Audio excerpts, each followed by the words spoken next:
el gobierno federal dio a conocer las medidas con las que contribuirá para reconstruir la Ciudad de México. Esta es la información.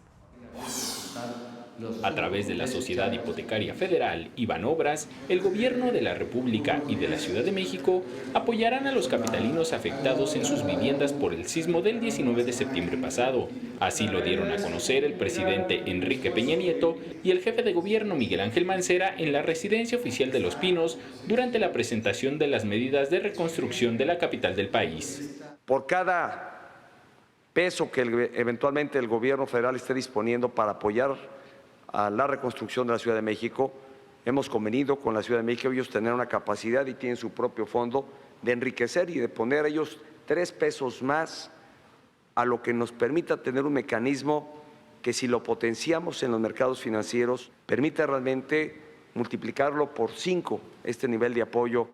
El objetivo es que los afectados solo paguen los intereses del crédito a vivienda y el capital total sea absorbido por el gobierno federal y local.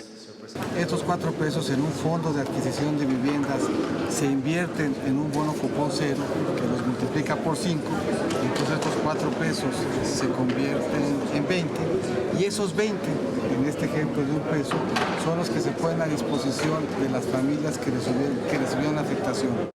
Por su parte, el jefe de gobierno pidió al presidente facilitar los recursos emergentes que otorga el Fonden al inicio de la emergencia.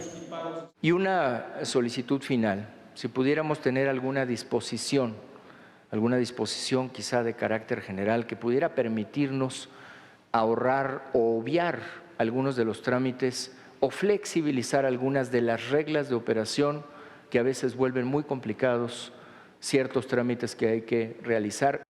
Con imágenes de Javier Cordero, Enrique Muñiz, 21 Noticias.